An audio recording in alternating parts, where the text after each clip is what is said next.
Hello दोस्तों, नमस्कार। स्वागत है आप सभी का आपके अपने YouTube चैनल पर।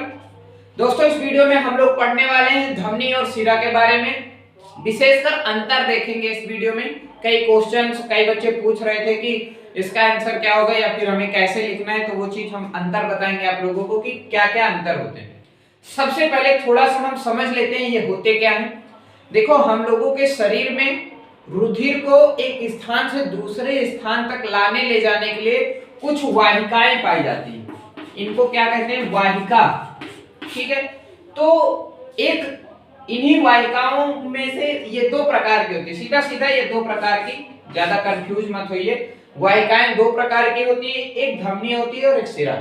तो धमनी में क्या क्या लक्षण होते हैं या फिर किसे हम धमनी कहते हैं, वो चीज हम एक एक करके पढ़ करके इसको आसानी से देखते चलते हैं और पूरा वीडियो देखेंगे तो आपको क्लियरली समझ में आ जाएगा कि दोनों में क्या अंतर होता है।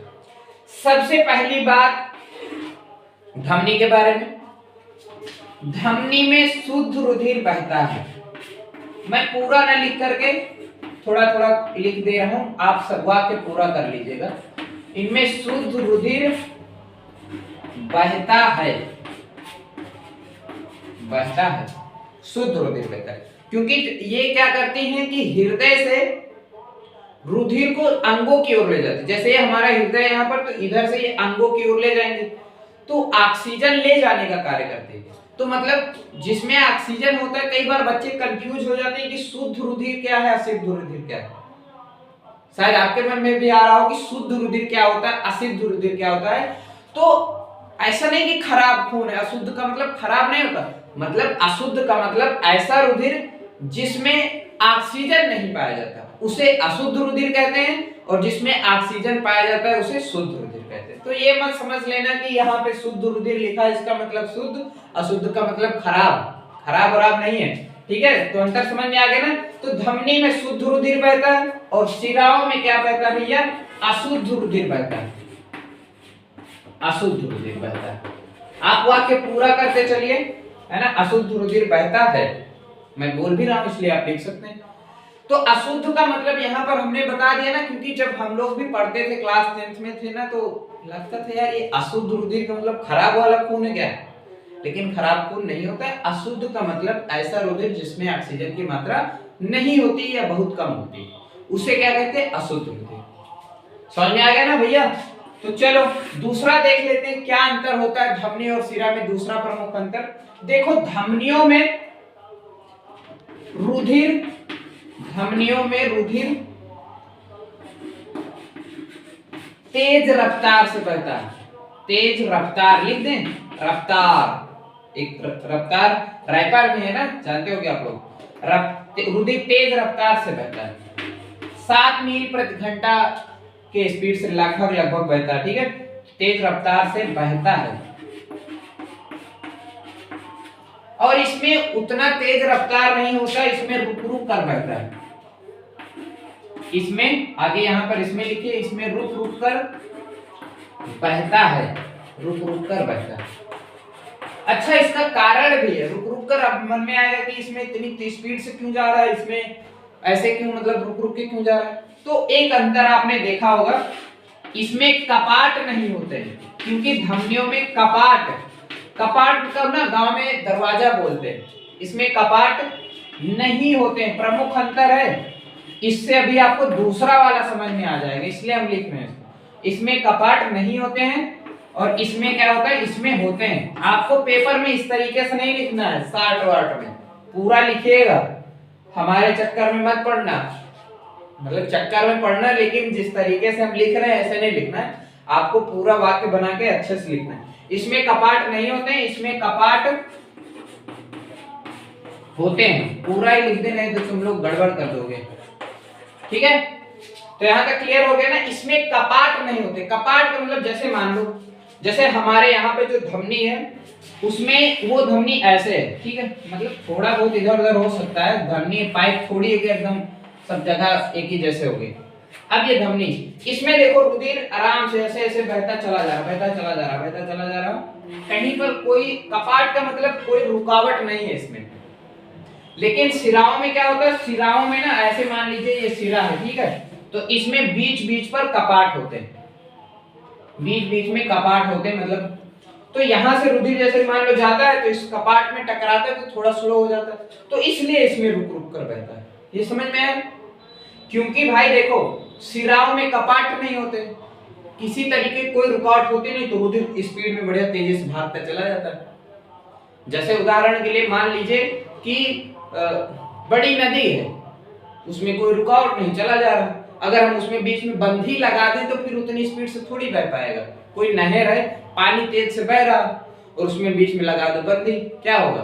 पानी रुक रुक कर जाएगा कि नहीं जाएगा? तो वही चीज है, इसमें भी बहुत ज्यादा मतलब परेशान होने की जरूरत नहीं, उतनी जटिल चीजें नहीं कि समझ में ना आए। तो ये समझ में आ गया ना कि इसमें कपाट नहीं होते, इसमें कपाट होते हैं। कपाट इसमें लकड़ी उकड़ी के थोड़ी पाए जाते हैं, हम लोगों की मांसपेशियां इसमें होती हैं। ठीक है, तो इस तरीके से आपको ये 3 अंतर तो समझ में आएंगे। चौथे अंतर की हम बात कर लेते हैं।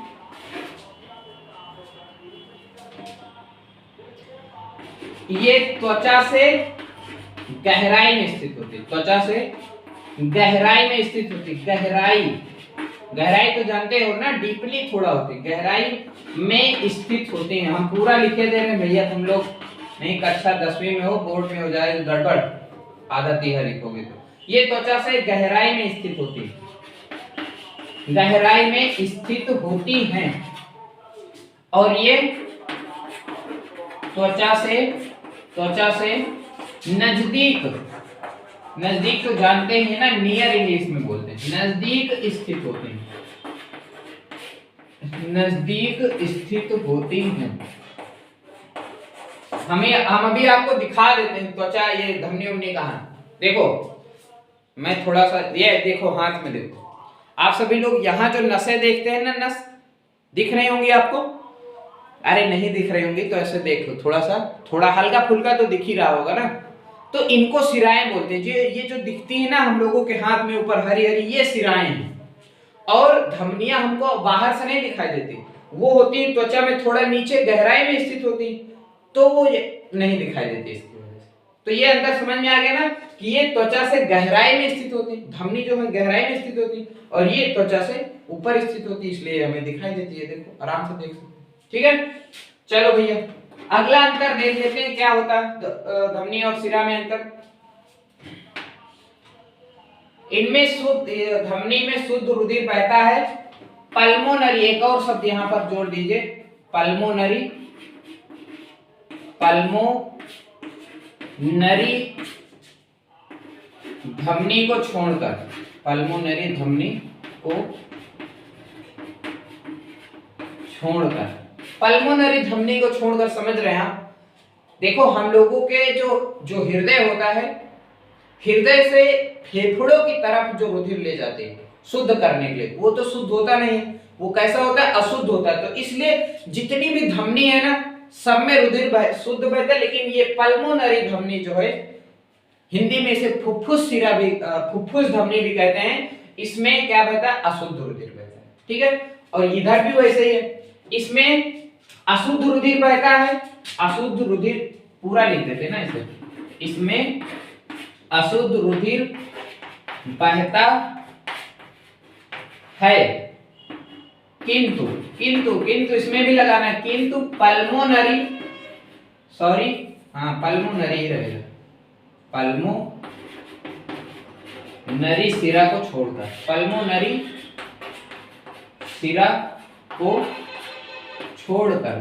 ये एक ऐसी सिरा है भाई, देखो महत्वपूर्ण बात है कि अगर तुमसे पूछ लिया जाए कौन सी ऐसी सिरा है जिसमें शुद्ध रुधिर पाया जाता है, तो आपकी पल्मोनरी सिरा है जिसमें शुद्ध रुधिर पाया जाता है। जितनी भी सिराएं हैं ना हम लोगों के शरीर में, सब में अशुद्ध, सब में ऐसा रक्त पाया जाता है जिसमें ऑक्सीजन नहीं होती, लेकिन ये एक ऐसी सिरा होती है जिसमें ऑक्सीजन युक्त रुधिर पाया जाता है। तो अंतर समझ में आया ना? हमने यहाँ पर एक चीज ऐड किया है, आप लोग उसे देखिएगा। तो इस तरीके से हमने 4 अंतर कर लिए, और 1-2 कर लेते हैं जितनी जगह, मिनिमम हमें 4 या 5 तो लिखने ही होते हैं। ज्यादातर लघु उत्तरी में ऐसे क्वेश्चंस आते हैं। तो हम एक और देख लेते हैं, धमनी और सिरा में क्या अंतर होता है। इनकी दीवारें मोटी तथा सख्त होती है, मोटी तथा सख्त होती हैं, सख्त होती हैं, ठीक है। और वही चीज इसमें पांचवा नंबर क्या है, इनकी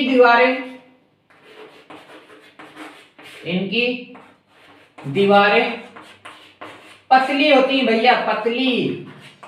अभी वायरल हो रहा ना गाना पतली कमरिया करके कुछ, वही हाल है यहाँ पे। इनकी दीवारें होती हैं पतली, इनकी दीवारें पतली होती हैं, पतली तथा, पतली तथा इधर सख्त लिखा है तो इधर लिखिए लचीली होती है, लचीली होती हैं, लचीली होती हैं, ठीक है। तो इतने 5 अंतर हमने बताए। आप चाहें तो हम फिर से इनका रिवीजन करते हैं, एक नजर में देख लेते हैं, कहां खड़े हो जाते हैं, इधर। चलो ठीक है। पहला नंबर देखिए, रिवीजन में देख लेते हैं। धमनी में शुद्ध रुधिर बहता है, धमनियां जो होती है शुद्ध रुधिर बहता है, और इनमें क्या बहता है, अशुद्ध रुधिर। ध्यान ये देना है कि सब धमनियों में शुद्ध रुधिर बहता है, केवल एक धमनी को छोड़कर, वो है आपकी पल्मोनरी धमनी है, एक ऐसी धमनी है जिसमें अशुद्ध रुधिर बहता है, ठीक है। उसी तरीके से इधर भी आपको ध्यान देना है, सिराओं में भी ध्यान देना है कि इसमें अशुद्ध रुधिर बहता है, किंतु पल्मोनरी सिरा को छोड़कर एक ऐसी सिरा, कई बार पेपर में पूछा जाता है कि बताइए कौन सी ऐसी सिरा है जिसमें शुद्ध रुधिर बहता है, तब आपका आंसर पल्मोनरी सिरा होना चाहिए। हिंदी में इसी को, पल्मोनरी का मतलब होता है फुफ्फुस, फुफ्फुस सिरा भी कहा जाता है इसे, ठीक है। तो ये हो गया। दूसरा बात, रुधिर तेज रफ्तार से बहता है। हमने बताया कि इसमें कपाट अपाट तो होते नहीं, तो रुधिर अपने स्पीड से तेज से बहता रहता है। तेज का मतलब बहुत, जैसे अभी हमने बताया ना 7 मील प्रति घंटा लगभग इसकी स्पीड होती है धमनियों में, और वही सिराओं में रुक रुक कर बहे, क्योंकि इसमें कपाट होते हैं। देखो तीसरा नंबर बताया गया ना कि इसमें कपाट नहीं होते, इसी वजह से रुधिर जाता है बढ़िया। अभी जैसे आपको मेला में कह दिया जाए कि मेला में दौड़ के दिखाओ, तो कितनी तेज से दौड़ सकते हो, सोच में पड़ गए ना, तो इतनी नहीं होती। अगर आपको सिंपल रोड दिया जाए, आप आसानी से दौड़ पाओगे। मेले में है भैया, वो जो जगह जगह आदमी खड़े हो कपाट का काम करेंगे, रोकने का काम करेंगे, आपको कपाट रोकने का कार्य करता है।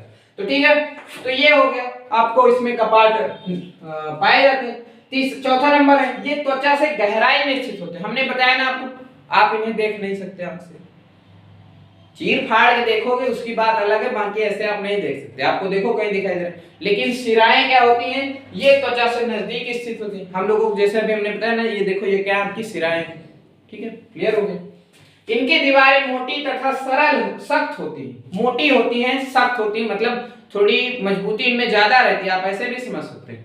मोटी का मतलब इतना मोटी थोड़ी कि लोहे की पाइप जैसी नहीं होती। इन सिराओं की अपेक्षा ये थोड़ी सी मोटी होती हैं और सख्त होती है।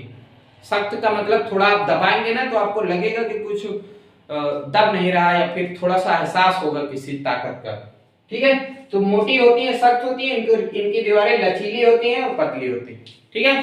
तो दोस्तों उम्मीद करता हूँ ये वीडियो आपको समझ में आया होगा, आपको आपके क्वेश्चन का आंसर मिला होगा और साथ में समझ में भी आया होगा। अगर कोई डाउट है या कोई क्वेश्चन है तो वीडियो कैसा लगा आप जरूर बता सकते हैं कमेंट करके। तो थैंक यू दोस्तों, मिलते हैं नेक्स्ट वीडियो में। जय हिंद।